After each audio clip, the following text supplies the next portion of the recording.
name is Dave Bass. I'm the Director of Veterans Outreach for Texas NORML, and our goal is to legalize marijuana in Texas. We believe that it is unjust and irrational for Texas to arrest 80,000 people every year for possessing cannabis. It's a plant. It grows from a seed. God gave us the seeds of the plants, and it's ridiculous for a government to believe that it has the power to outlaw a plant. And we know that this war against marijuana has been a complete failure, because even though Texas arrests 80,000 people every year for possessing cannabis, and we didn't just make those numbers up, that 80,000 number comes directly from DPS. That's their number. And it's a consistent number. It doesn't go up and down. It's consistent year after year. And to arrest 80,000 people, that's like a town's worth of people. But the fact is, every survey shows that approximately 13% of Americans use cannabis regularly. So 80,000 people of 13% of the entire population of Texas is only about 1% of the cannabis users. So how can Texas believe that they're in any way winning the war against marijuana when they're only apprehending 1% of us every year? And then 99% of us do not get apprehended. But those 80,000 people, their lives are really screwed up after that arrest. They lose their driver's license, because Texas is one of the states that complies with federal guidelines that if somebody is arrested for any drug, they lose their license for at least 6 months. So the first terrible consequence, if a person is convicted or pleads guilty of possessing marijuana, is they lose their driver's license. How does the person go to work? How do they buy groceries? How do they take their child to child care? Just that is a terrible consequence. They have to hire a lawyer. We know all the terrible consequences. So we're looking forward to the 87th Texas legislature. We'll be supporting marijuana reform bills because we want things to change in Texas. And we appreciate your support in this fight for justice in Texas. Tonight we have two fantastic guests. We have Viridiana Edwards, who's going to talk with Jax about our Texas patient study, which is going really well. And we have Phil Gero, a retired law enforcement officer. And Phil is going to talk to us about some law enforcement issues. We know that in Texas, the final line of defense against ending prohibition are the law enforcement associations. So we're very happy that Phil is working with us to help us counter their arguments against changing marijuana laws in Texas. So we'll bring on Phil and we'll talk to Phil about some law enforcement issues. Phil, can you tell us a little bit about your background as a law enforcement officer in Texas? Hey there, Dave. Now I got you. I worked in Texas law enforcement from 2006 to 2019. The first year and a half, I worked for the Travis County Sheriff's Office, working in the jail as a correctional officer. During that time, I put myself through a police academy, and once I had completed it, went to work for the city of Pflugerville as a police officer there. During that time at Pflugerville, over 11 years, I climbed through the ranks to be a sergeant. When I left, in January of 2019, or actually April of 2019 was my official separation date. I had been a sergeant in criminal investigations, so supervising detectives in there. During my time, I did a lot of different things. Did a lot of work with a tactical team there in Pflugerville. I was a canine handler. Kind of did a little bit of everything when I was there. Well, when I met you, I looked on the internet, and I saw some photos and videos of you back in the day in uniform, with also some cool photos of you with the police dogs, the canine unit. And good times. I've kind of lost track of time during the pandemic, but I think that we met you about a year ago. Is that correct? Has it been a year? I want to say it was in April, that first meeting that I went to. It may have been May. So it's been over a year. Yeah. Well, what caused you to make that drive to Austin, to the Flamingo Cantina, to check out Texas NORML? I had always known about Texas NORML when I was a law enforcement officer. I was just familiar from being around Austin, seeing shirts, and kind of knew what it was about.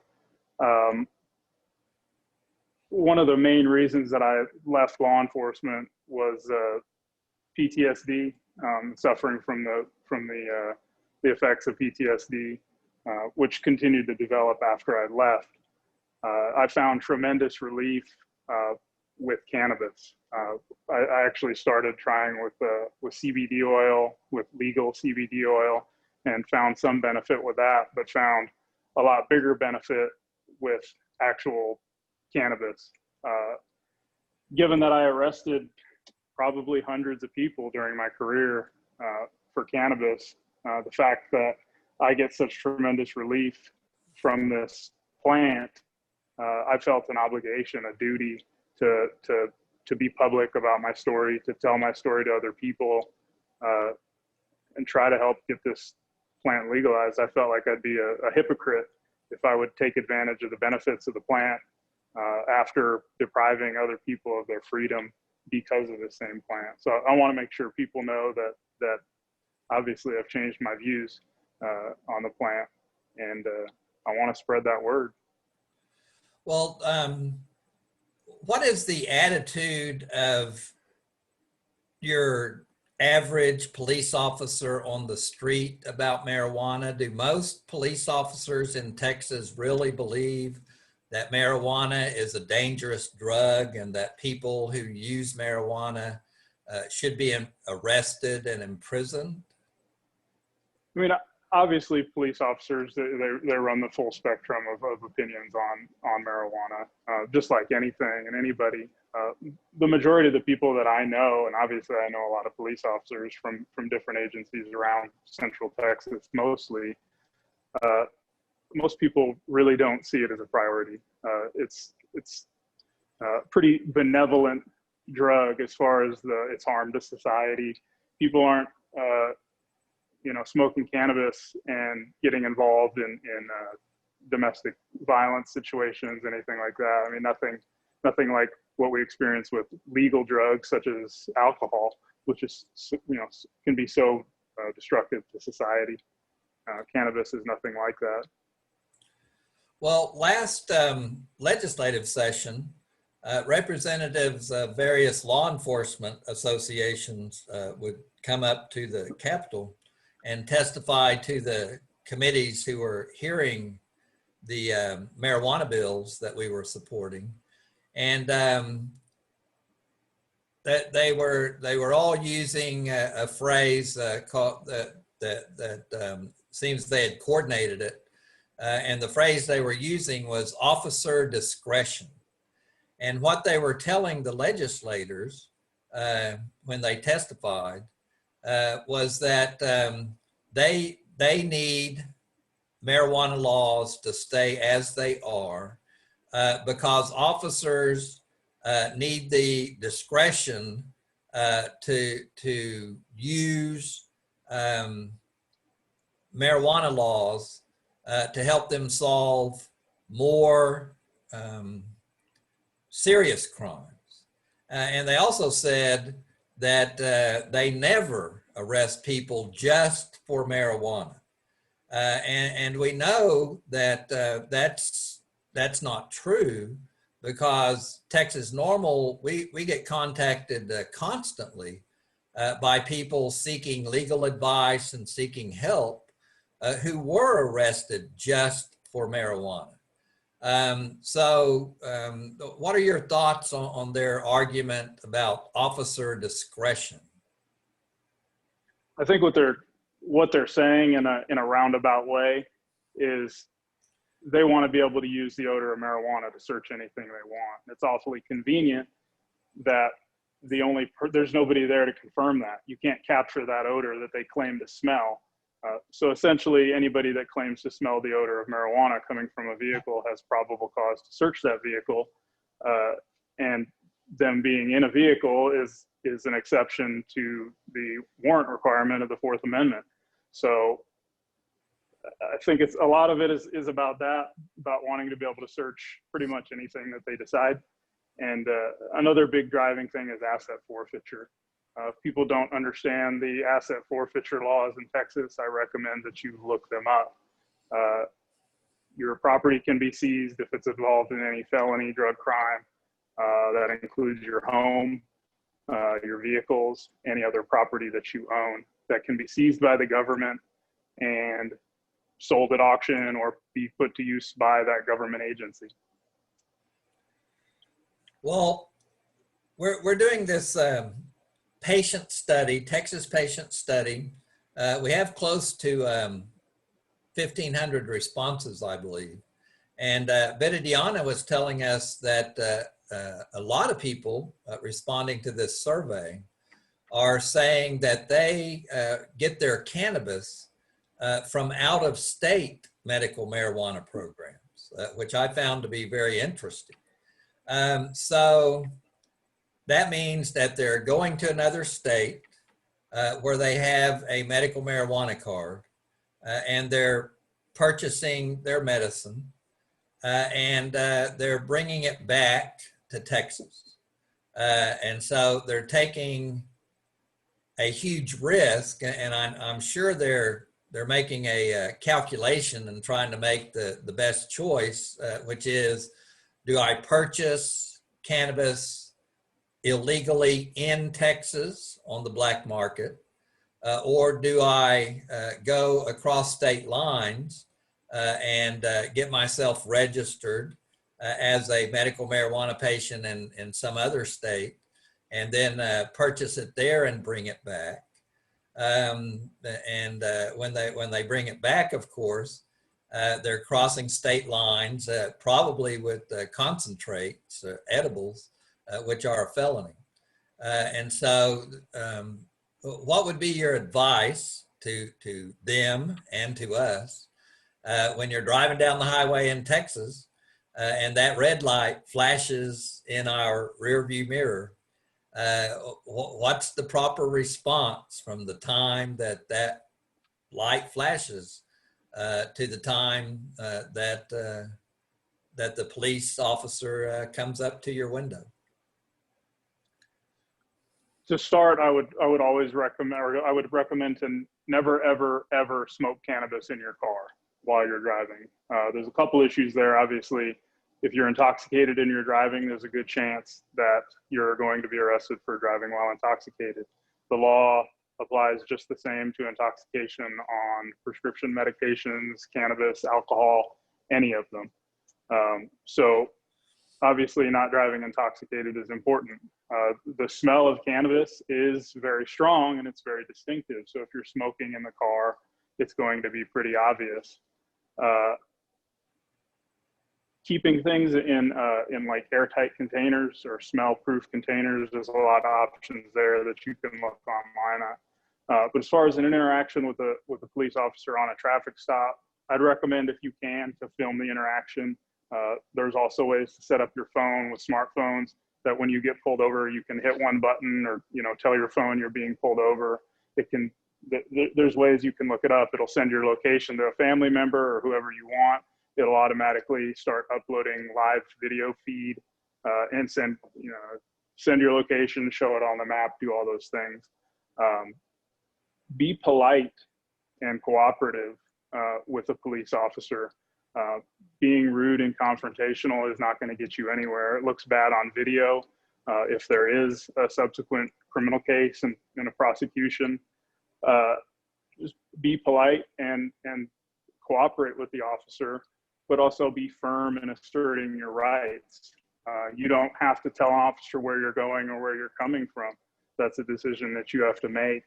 A lot of times when an officer is asking you questions, they're trying to kind of establish a baseline on how you're responding. If you're being evasive, if you're nervous, if you're comfortable.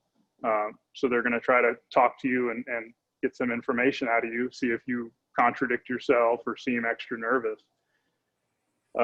You are required in Texas to show your driver's license if you're stopped by a police officer and your proof of insurance. I would recommend doing this. If you refuse to show your driver's license, it's one of the quickest ways in a lot of places to end up in handcuffs in the back of a police car. And you can be arrested for traffic violations in Texas.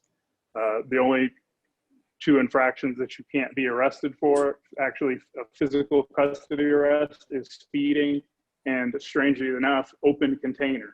You cannot be arrested for open container. But just being polite, being cooperative with an officer, but don't ever consent to a search. If an officer asks to search your person, your vehicle, your home, anything, I would tell anybody that's listening, do not ever give up your right to privacy.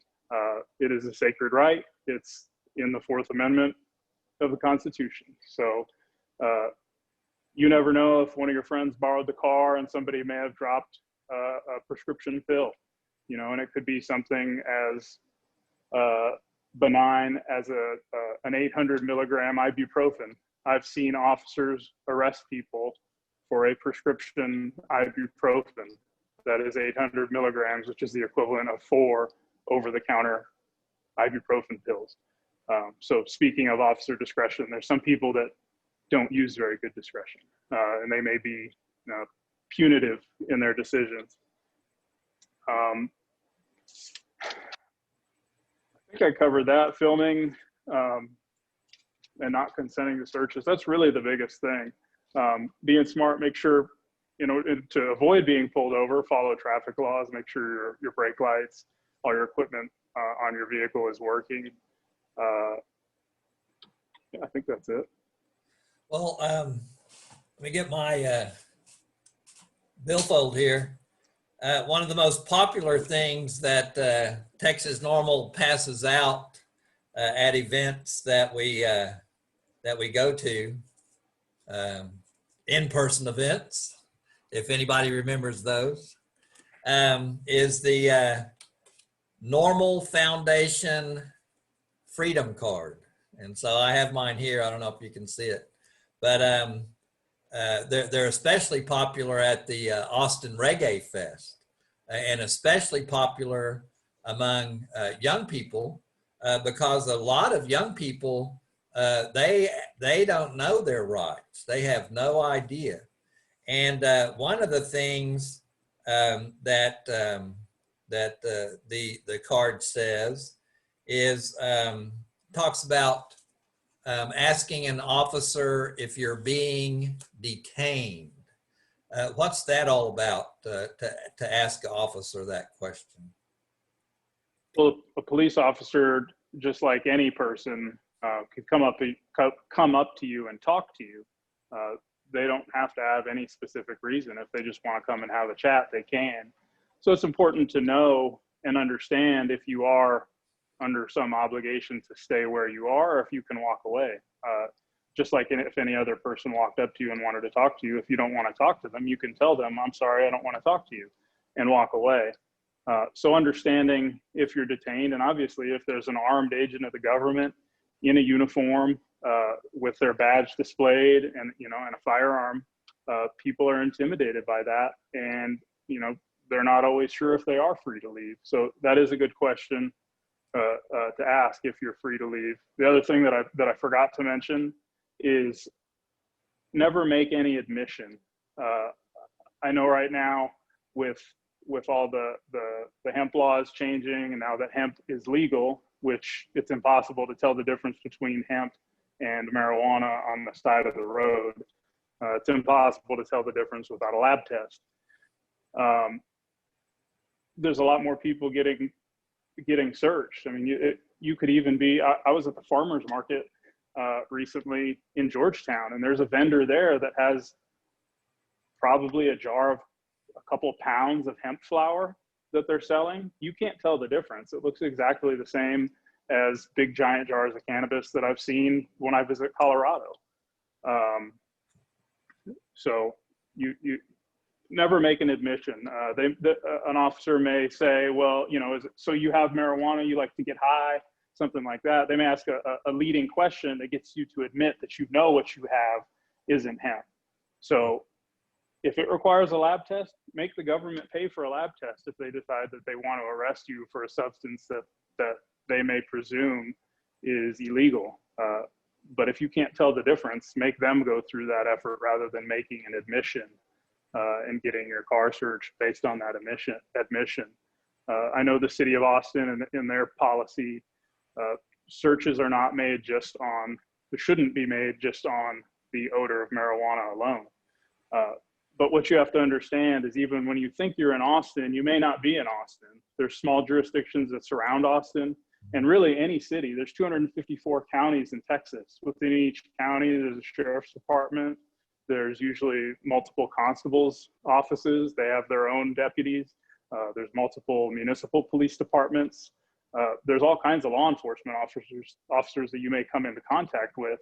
They all have different policies. They all have different rules. Some of them, smaller agencies, may not have any policies, and the officers just do whatever they want.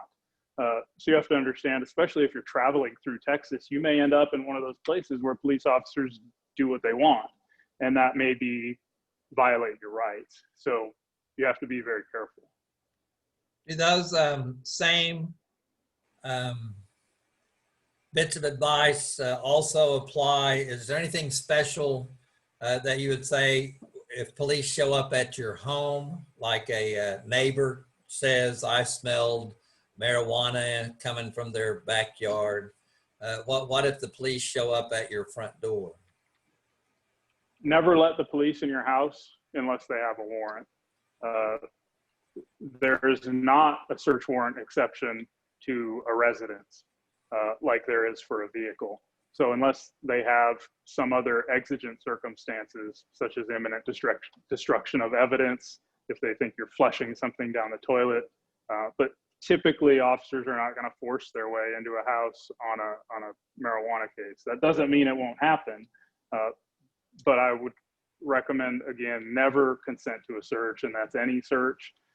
You don't have to let the police in your home. If they're going to come in, they're going to come in. But if you let them in, now they're in your home. It's just not a situation you want to be in. It's exercise your rights, and that way we can keep those rights. Another question that comes up is, you know, a lot of people in Texas own guns, and a lot of people in Texas have a concealed carry license. If a person is pulled over by the police and they discover cannabis in the vehicle, how does having a weapon in the vehicle complicate the person's situation? It makes it a lot worse for you. You could lose, at a minimum, lose your concealed handgun license, but you can also have a unlawful carry of a weapon by a license holder. So you could actually end up with an additional charge. I know you also mentioned with edibles being a felony.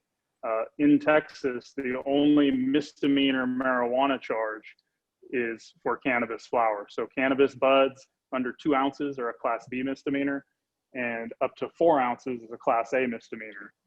Remember, these charges can get enhanced if you're within 1,000 feet of a drug-free zone, which could be a school, a playground, any place like that.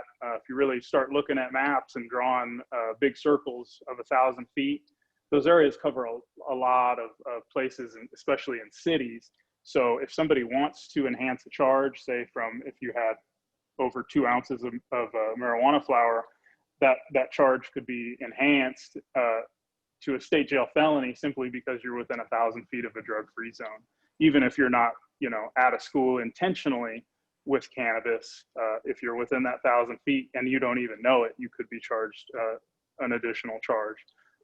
Vape cartridges, which are obviously very popular, everyone, including, grandmas and grandpas and everyone in between down to teenagers have those vape pens. Those are a felony, just the same as any other concentrate. Hash would be a felony. Any kind of something that you might dab, edibles, tinctures, gummies, candies, any of that automatically is a felony, and it's by weight. So if you have something like cookies or brownies or something that's heavy, it's the aggregate weight of that entire item. So if you have a whole tray of brownies, it gets up into the heavy felony range where you could potentially do 20 years in prison. And it's happened to people. Well, my last question is, my representative, Representative Buckley, we met with him at the beginning of the legislative session the 86th Texas legislature, and talked to him about medical marijuana. And he voted in favor of the medical marijuana bill that was in the Texas House, but he voted no on Representative Moody's civil penalty bill. And so I asked Representative Buckley after the session why he voted no on that bill, and he told me that it was because the leaders of law enforcement in our district urged him to vote no on the civil penalty bill. They didn't feel strongly against the medical marijuana bill, but they felt very strongly against the civil penalty bill.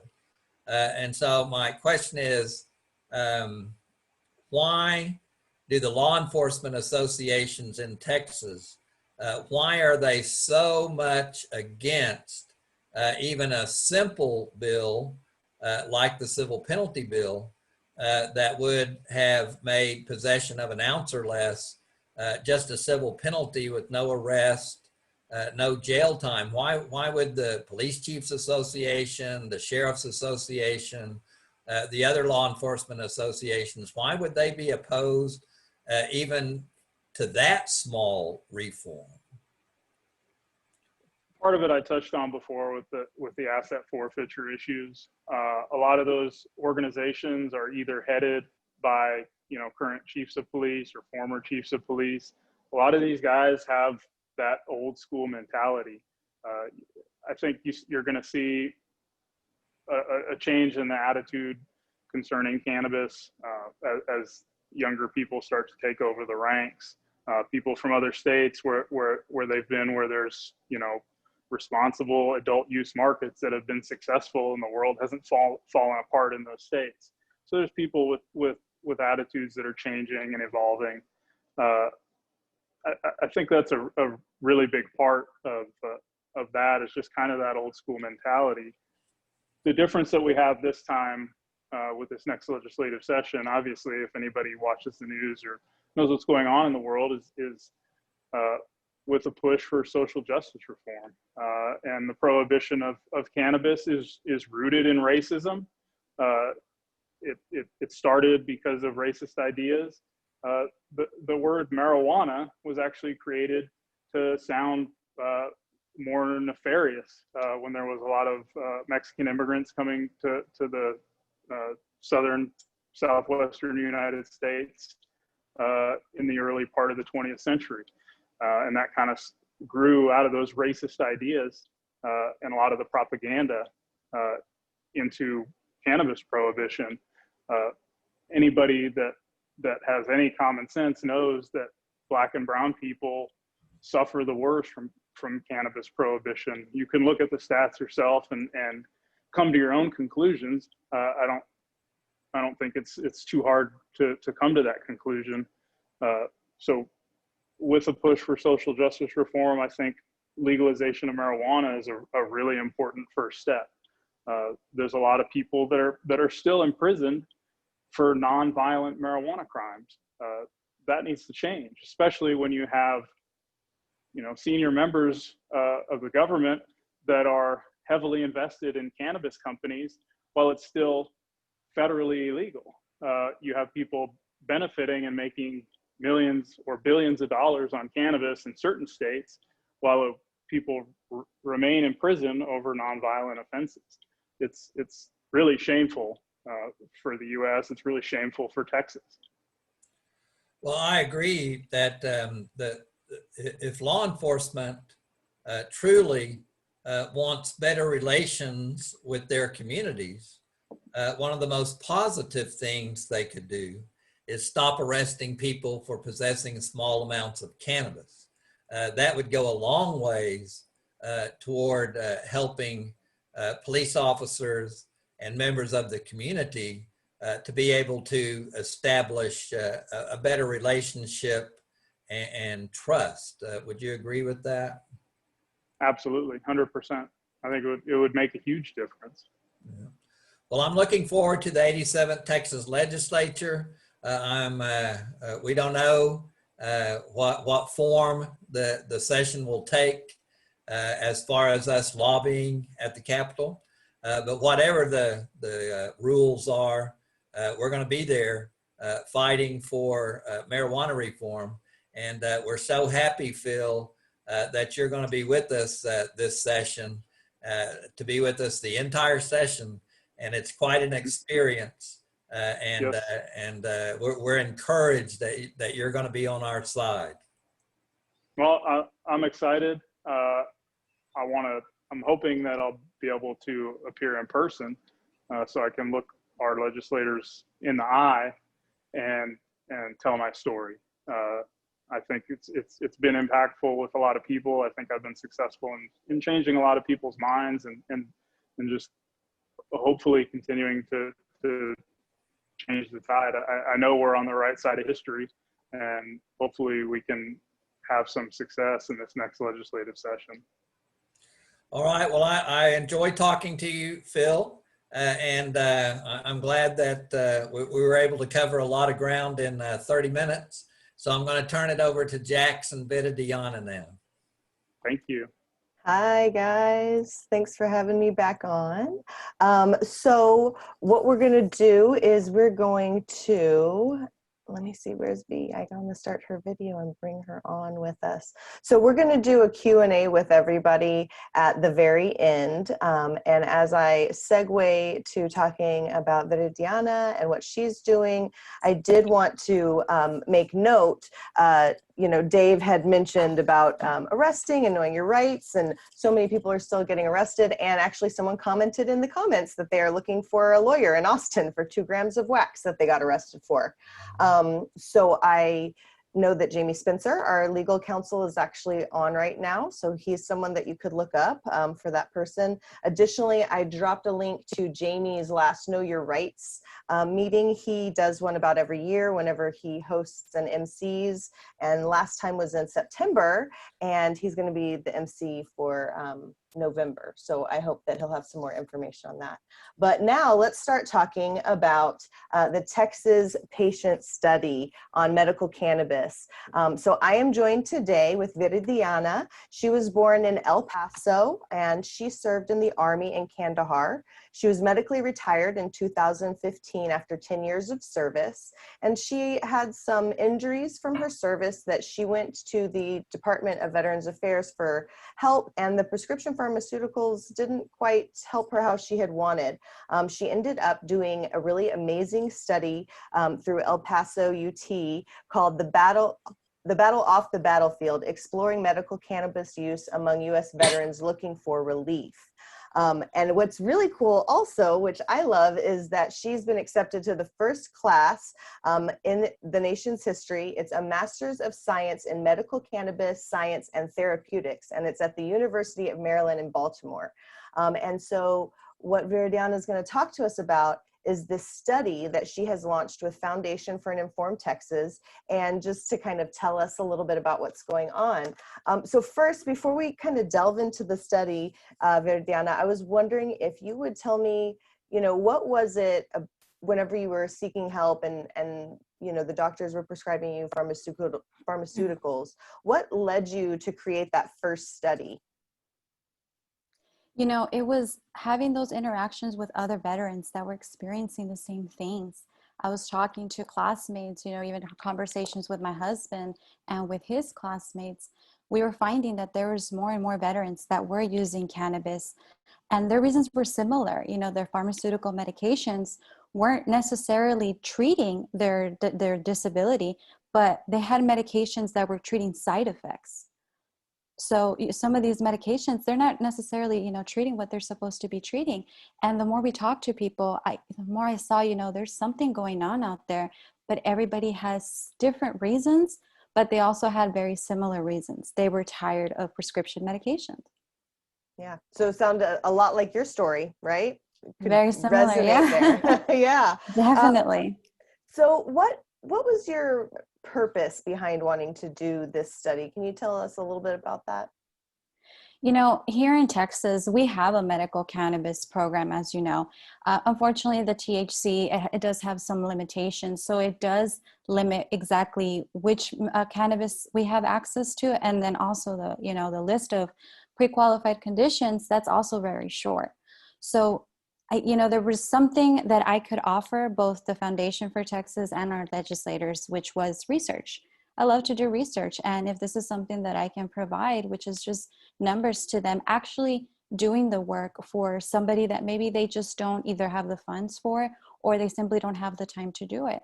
So if it's something that I can provide, and I obviously have no issue providing it, because in the end, I really and truly just want civilians and veterans alike to have medical cannabis access legally. Yeah, safe access with tested medicine for sure. Definitely. So,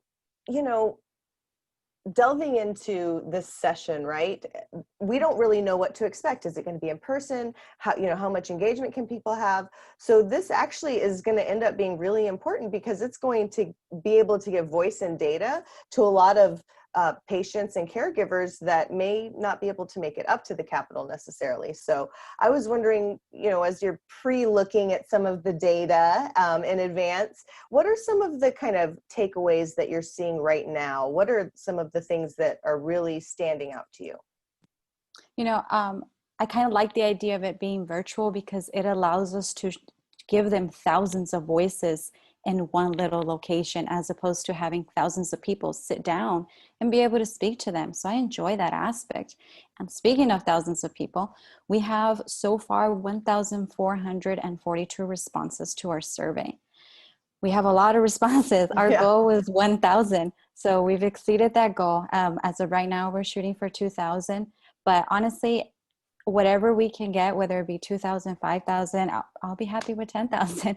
The more numbers and the more data we can show them, the better it'll be for the entire state of Texas. As of right now, from those 1,400 responses, 30% of those are coming from veterans. That's a big deal. We have a large, it's a big participation. When it comes to the census, only about 5% of veterans actually participate in that. So that's pretty interesting. We're getting a little bit more participation. Yeah, so those are some interesting numbers. Additionally, what I found pretty interesting was that 19% of our respondents are using out-of-state medical programs to purchase their cannabis.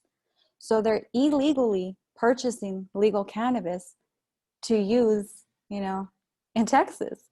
And that's information that our legislators need to know, because this is money that is being spent in another state as opposed to being spent in Texas. And we all know that they love Texas money being spent in Texas. So yes. We're going to give them that information. Very proud of it. The entire nation knows it, and we've just kind of, that's Texas, that's what it is. Yep. But yeah, so we're going to give them that information. Another thing that I actually found interesting when it came to the veteran population was the amount of veterans that served in combat. We kind of have this idea that, you know, every single veteran served in combat, and that's not the case. As a matter of fact, only 51% of our veterans, actually, they did not serve in combat, and 49 did serve in combat. So not everybody that, you know, is a veteran has that combat service, which means their disabilities may not be combat related. And that's one thing that we need to keep in mind is we automatically think veteran combat related disability. There's other, you know, instances as a veteran could have been injured. Yeah, I know definitely for me, I go straight to thinking, you know, service related disability. So I know that, you know, it launched recently. How long will you be accepting responses from the public? I'll be accepting responses until October 6th. We're going to close that date. The survey will be closed. We do ask that you read whenever you go into the link, that you make sure you're filling out the correct questionnaire. If you're a medical cannabis refugee, then you fill out, you know, the medical cannabis refugee questionnaire. What that means is if you left the state of Texas to receive to another state where they do have medical cannabis access that doesn't have any THC limits, we want to know that information. But if you left Texas for other reasons, unfortunately, at this time, that's not really information that we need to know, because our legislators need to know those residents that they're losing, because those residents, again, like we talked about, they're taking things with them as opposed to staying here in Texas. And also, you know, there are a lot of children that use cannabis for medicine. In fact, you know, children with epilepsy was a very, you know, large driving force here in Texas in getting the low THC program. And then, you know, mothers with children with autism, right? So how are you going to be able to give a voice to these child patients, or how will they be able to participate? We went ahead and added an option for a caretaker to fill out the questionnaire on their behalf. And we've actually had caretakers report that they're helping patients between the ages of 1 and 17, and 3 responses are actually between the ages of 1 and 6. So although, you know, we do have the medical cannabis access here in Texas, and it is giving access to children with epilepsy, there's other children with other conditions that aren't on the list that don't qualify for it. So they still have to, you know, either use it illegally or go through other means to receive that medication. Yes, and I mean, I know even some people who they have, you know, left for Colorado to get access, but they have family here, and so when they come back and they're traveling with it, even had a friend arrested in the Panhandle recently for that. So unfortunately, that is something that is still going on. So what would be, like, if you wanted to close on one note about like what was from maybe some personal notes that people put in there, because I know there's a section where people can, you know, write a little bit about their experience. What was the most like powerful thing that you've heard so far? The most powerful thing was probably one of the things that I could relate to. And there were several instances where mothers said that they were able to be a mother again. And, you know, that's a big deal, especially, you know, with back to school and everything that's going on. But a lot of mothers were, you know, that was one of the biggest comments, was they were able to be mothers again. And that just hit home for me, because, you know, prior to using cannabis and CBD, just lifting my child was pain. It was incredible pain. So there was many things I couldn't do as the mother. And once I started using cannabis, the difference it's just incredible. So to see other mothers also going through that definitely that resonates with me. That's awesome. Yeah, my friend Vincent, who used to be with us with patient outreach, unfortunately he's passed from Becker's muscular dystrophy. He always said that the best part for him was, you know, of course it was, you know, like a dozen prescriptions that he got to stop taking, right? But it was that he got to be like present at the dining room table with his family and not be like sedated and feeling like he wasn't able to actively participate in the family environment. So I definitely can understand how that impacts someone's quality of life and how they, you know, feel. So that's awesome. I'm glad that you got that back. And they did too. They did. And definitely a lot of people are saying that they no longer feel like zombies. That's the term everybody, you know, that a lot of people are using, is they no longer feel like zombies. And yeah, you're correct. They're able to feel present. Sometimes we get these muscle relaxers and they give us pain medication. And they're both, you know, they have some drowsiness. So you're probably going to spend a large part of your day either sleeping or extremely tired. And if you're tired and you can't sleep, you're irritable. So then you have to get another prescription for that. And then, you know, whatever side effects come with that, you have to get more prescriptions for that. And that's a lot of the things that I'm seeing on the comments is that people are just tired of all the prescriptions. We had someone taking 33 pills a day, muscle relaxers, painkillers, and heart medication. That's That's a to lot. think that to think that a healthcare professional approves that. It's shocking and it's frightening, to tell you the truth. But at the same time, if we don't fix the biomedical model of care, then there's not much that the doctors can do. Yeah, and I know that it can be difficult to treat medically complex people. And so like we have to have that space for that, you know, everybody has to make that decision for themselves. But what I often hear is that I'm able to take less. So maybe I'm not taking none, but instead of 20, I'm taking 3, you know? And so to me, I'm always thinking about, oh, that sounds like your liver and your kidneys are like so much happier now, you know? It's floating away. Yeah, cleaning your system very nicely, you know. So yeah, that is interesting. Well, I am looking forward to getting more of these little sneak peeks, and once the study is coming out, I think we're aiming for the fall sometime, depending on making sure that legislators all have these in their hands. I know that we hosted a candidate briefing the other day, and we've heard from several candidates already that the briefing was really helpful for them to understand more about cannabis. And so now that I think that we've laid that groundwork of understanding, it's going to be really great to follow up with, okay, these are the needs of the patients. So I'm really looking forward to that. Thank you, me too. And, you know, I think I'm very happy that you use the term cannabis. That's one thing that's also going to help our legislators is using the correct term. Marijuana, it's a wonderful term, but like Phil Gero mentioned, it really just, it came out of nowhere. It just appeared one day in publications, but it's not a botanical name. The botanical scientific name is cannabis. And when you say marijuana, your mind goes somewhere, but when you say cannabis, your mind goes different. So we want to stick to the term cannabis as opposed to marijuana, weed, anything other than that, because that is going to help their minds see it more scientifically as opposed to the recreational, you know, reefer madness that people want to see it as.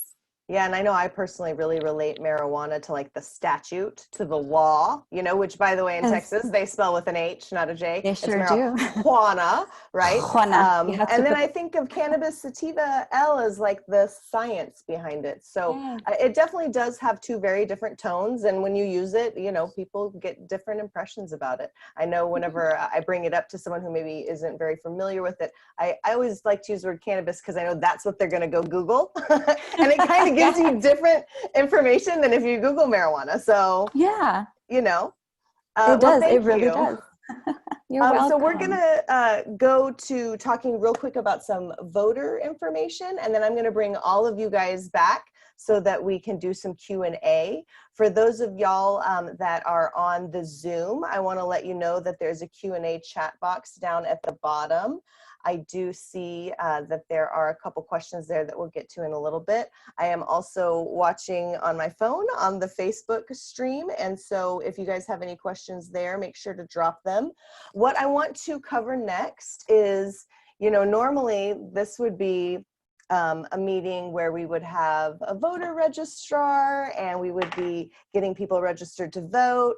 We would have gone to the Secretary of State and gotten all of those universal registrations, and we would be taking them to all of the events that we're hosting. And that's not happening. So I want to make sure that even if we're not able to be together, that we can talk about how we can be proactive and able to participate in the upcoming general election. Let me get my notes on that. So a few things that I want to bring up. The deadline to register to vote is going to be on October 5th.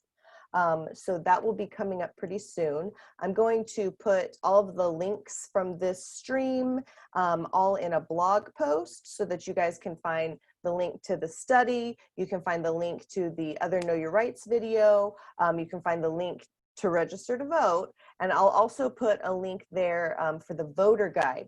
hasn't been updated yet because we are currently working on it, but the voter guide will be released sometime before early voting so that you guys can take all of the information into account. We've had record participation from candidates, and we have volunteers who throughout the day have been calling to follow up with those who haven't yet answered, and we're hoping to have even more participation. So yay for that. And early voting does start in October as well. They've made it a little bit longer due to the pandemic. It's going to be from October 13th to the 23rd. And then actual general election day will be on November 3rd. I strongly encourage everyone, if you are planning on going to vote in person, to go early vote so that you have plenty of time and you don't feel stressed out about it. If you're one of the people that are getting an absentee ballot and applying for one of those, I strongly encourage you to turn that in as soon as you can as well. I know that some of our shipments from our store have taken a few days longer than anticipated because of some of the issues at USPS right now. So just keep this in mind so that you can participate and make sure that your vote is counted. And then I also remind you that only days after Election Day, these newly elected Texas legislators are going to start pre-filing bills. That's November 9th. That's their first opportunity to draft bills. We know that pre-filed bills have a 20% higher chance of passing, so we are very hopeful to get some early bills put in. There is a lot of discussion going on about the legislative session. I touched on that earlier. We're really not sure, exactly what to expect yet because they are trying to figure out some of these protocols. There were supposed to be some interim charges, but they have been delayed as well due to, I think, not being able to come to terms on what those protocols are. So I would just be very prepared and make sure that you're following closely to what's going on. So just to reiterate, I'm going to put a blog post together and it's going to have all these nice little links, but make sure you register to vote. You have to do that by October 5th, and then make sure that you participate in early voting because who knows what's really going to be happening on the day of the election. So that's going to be early voting is October 13th through the 23rd. If you do decide to wait until the day of general election, then that is going to be November 3rd. So that's all I have about the updates regarding getting out the vote. I did want to give a quick little update about something in the news, if you will, that happened just earlier this evening. So you guys are probably following the lawsuit going on between Crown Distribution and the state of Texas Department of State Health Services regarding the Texas ban on smokable hemp products and selling them in retail locations. As you probably saw in our blog post, there was a temporary restraining order issued against the state by a local judge here in Travis County. And they were planning to meet tomorrow. Or was it today? I forget. Excuse me. I'm gonna have to have a sip of water here in a second. But it has been postponed until the 14th to give a little bit more time to get everything ironed out. So that new date for that hearing, which I believe it's a temporary injunction hearing is what it's called, is going to be now on the 14th of this month. So I just wanted to keep you guys updated on that. So on that note, I'm going to bring back all of our speakers so that we can do a little bit of Q&A in here. So I have, first of all, a question here. Let me see, make sure all y'all are unmuted too.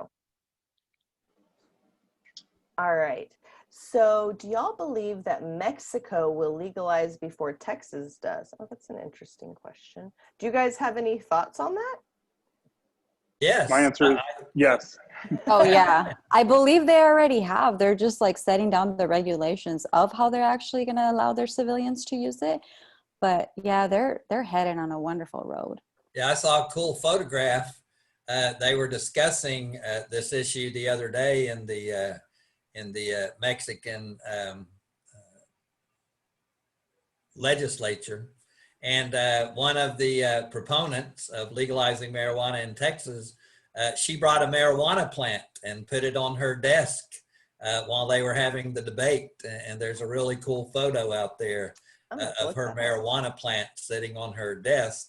And to me, that really illustrates, it should illustrate to everybody what we're debating here is a plant. You know, here it is. It's just a plant. It grows from a seed. They're saying that it has been delayed a little bit in the comments, but it sounds like it's moving forward. And the next chance for Texas to legalize is going to be in the January session when that starts in 2021. So depending on how long it's delayed, you know, I guess in theory they could get it done before us, and then we would be literally surrounded by legal marijuana in some sort or the other. Okay. Horrible. I know. I'm like, literally, you can go anywhere but here. All right, I got you. Okay, we have a question for Phil. Angela would like to know, can you comment if the law requires citizens in Texas that are not driving, so walking or a passenger, to show a driver's license or an ID to an officer if they are asked? There's case law that talks about, I couldn't tell you the exact case, but as far as the question of are passengers detained in a traffic stop, and that is yes. So if an officer asks, you can try to politely refuse.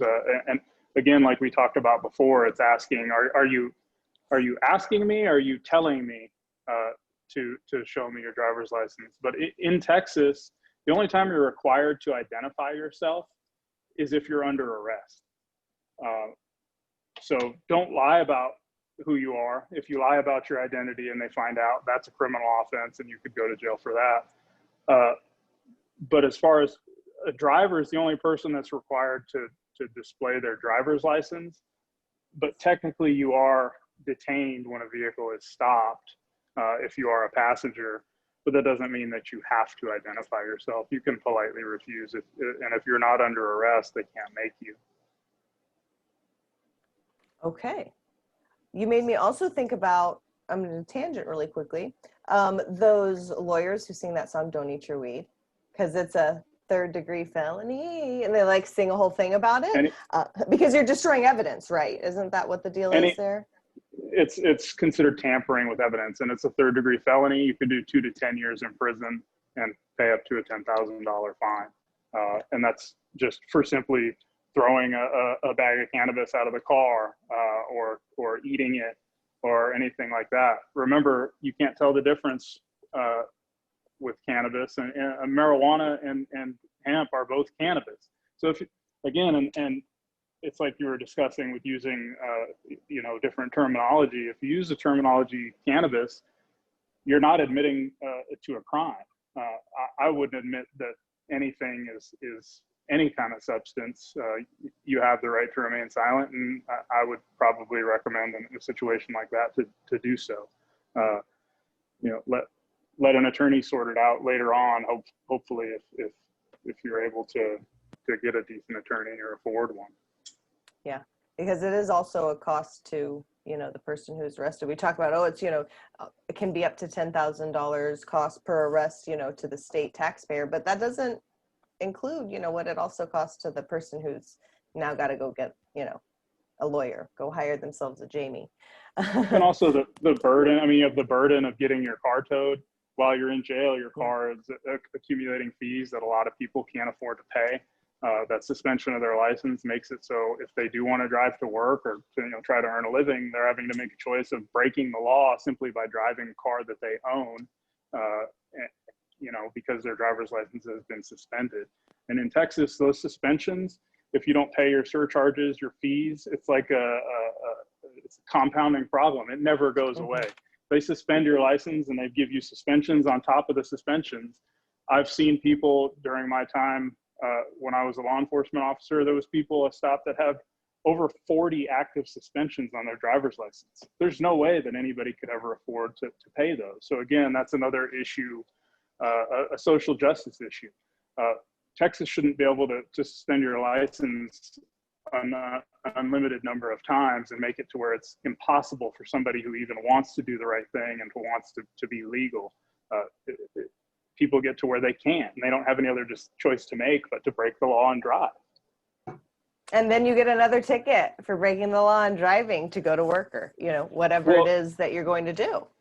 And if you don't have insurance on it, if your driver's license is suspended and you don't have insurance, it's automatically a Class B misdemeanor, which will get you arrested and get your car towed. And also, if you have a prior conviction for driving while license invalid, which kind of covers any suspensions on a driver's license. And also, if it's an intoxication offense, so if you've ever had a suspension for a DWI, even if it was a long time in the past, that will enhance a driving while license invalid. It's automatically a Class B misdemeanor. Mm. Oh, great. Just so, and like whenever you said, you know, everything's arrestable except for speeding and open container, I'm like, of course it is. Yeah, that makes total sense. Yes, you can be arrested in Texas for having a brake light out.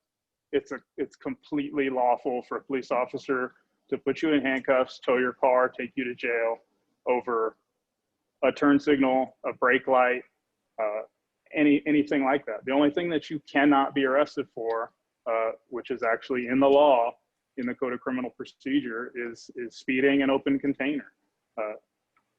Other than that, you can be arrested for any Class C misdemeanor. And, you know, my understanding is a lot of legislators and people were saying for a long time, like, oh, well, you know, we can't change it because then we'd have to institute like this whole new system, right? Like that was one of the arguments against the civil penalty idea. Well, now, you know, the big three, the lieutenant governor, the governor, and the speaker of the House and the AG put out, you know, a thing saying if you were, you know, transporting hemp improperly without the right license or whatever, that you could have a $500 civil penalty. Oh, really? Oh, isn't that what we wanted for like all cannabis possession? Okay. And then, what was the other one that truancy is now also a civil penalty. So maybe there will be a little bit more space there for us to move away from everything being an arrestable offense to like, just, you know, like a parking ticket maybe. Can you get arrested for parking tickets? That just made me think of that too. Probably. If you can get warrants for a Class C misdemeanor, so it's no different than like a speeding ticket or anything else. So yeah, potentially. Well, so speaking of transporting hemp flower, which I was talking about that civil penalty, one of our participants is asking, how will Texas allow consumers to transport hemp flower eventually? So now there's two types of transportation here, right? You know, there's like the industrial transportation where like you're taking it from the farmer to the manufacturer. So there's like that type of transportation. And then there's, you know, customers just with their product, right? And my understanding is that they have manifests and a whole process where they log like, you know, we're taking this cannabis to here to be processed. And I believe it lets DPS know through an app, but I would have to double check that. I may be incorrect about that part. But I think as far as just like individual people carrying hemp flower, all of the labels are supposed to, moving forward now, have QR codes that go to a certificate of authenticity. And so I guess that's supposed to enable them to scan it and ensure that it's like the right percentage. So, you know, I'm not sure how enforceable all of that will be. That kind of is to come. Because it is kind of a little bit of an issue that if you've got loose hemp flower that you bought and they want to, you know, try to arrest you in a little town somewhere, they can still try to do that. So we will keep you updated. Yeah, and they absolutely will arrest you in a lot of places for hemp flower because it looks, smells, tastes, everything the same. You can't tell the difference because it's cannabis. And there's the only difference by the statute, both the federal government and the state of Texas, is that 0.3% THC limit. As soon as a hemp flower exceeds 0.3% THC, as soon as it goes to 0.4% or 0.5%, it becomes marijuana. So there's really no difference. And that THC variance could be from something as simple as a heat wave or a little bit of cold. And the plant can can produce a little bit more THC than it would have otherwise. And it seems like the whole thing with any of the hemp is unreasonably punitive. They're making all the regulations very difficult, and it's intentional. So again, that's something that should be looked at through changing the law.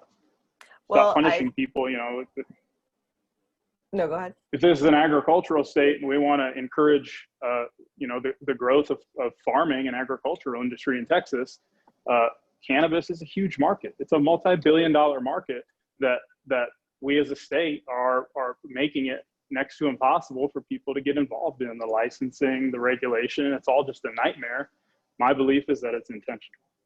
Well, you know, I think that states that don't already have legal, robust cannabis markets are about to be in for, you know, maybe a bit of a surprise if they're not prepared as to how absolutely arbitrary this THC percentage is, and how, like you said, just a hot day can change you from being, you know, compliant to not compliant. I do know that, you know, the ag commissioner is looking at this as kind of like a test run, and is telling, you know, farmers to, you know, be careful about picking their seed, make sure you have someone to buy it, and, you know, all this kind of other stuff. And so hopefully they can be tracking how these seeds are doing so we can see how they're actually growing here, because, you know, we haven't grown hemp like that here in a long time. And so there is a process, all of that. I hope that they're going to see that that we cannot continue to sustain it and it be a functioning and robust market, and hopefully sooner than later. And the lawsuit will help with some of that, but I think in the next legislative session, it's going to be a lot on us as activists and business people and all of that to make sure that we're actively participating in it. I think that I have covered all of the questions here that we need to cover. So I am going to say one last thing that I would be remiss if I didn't say, because I have all three of you here. Y'all are going to be on a panel, a veteran panel about PTSD and pain, coming up in October at the Texas Veteran Cannabis Conference. So I think, Dave, you're going to moderate, right? Can you tell us a little bit about that panel? Yeah, I'm looking forward to it. We're going to have veterans. We're going to have Phil representing law enforcement and all first responders. We're going to have a patient representative, and we're going to talk about how cannabis helps chronic pain and PTSD, which are the two most common ailments that first responders and veterans deal with, and also many patients deal with chronic pain and PTSD. PTSD is not just a veteran issue or a first responder issue. Many other people have to deal with PTSD too. So we're really looking forward to that panel. And the other thing I want to say is we're sending our love out to Angela and the Flamingo Cantina and Alan and the Mau Mau chaplains. We're very thankful for this technology that we can do our meetings virtually, but man, we would much prefer to be at the Flamingo Cantina. We would much prefer to be at the Flamingo Cantina right now, getting ready to hear the Mau Mau chaplains. So we can't wait to get back there. You know, if you guys want, after you finish here, I do believe that Mau Mau's are going to be streaming through their Facebook page starting at like 9:30. So you can toggle over to that. And so I know Phil's going to be talking about, you know, from the law enforcement first responder perspective, but it's going to be post deadlines. So do you think you'll be able to give us some sneak peeks at the real juicy data for that? Definitely. Oh, yes, definitely. I'm very excited to get that data, actually. So yes, we'll definitely get you some little, you know, tidbits. Awesome. Well, thank you guys so much for spending this evening with us, and to everybody who is watching us through Zoom and Facebook and later through YouTube.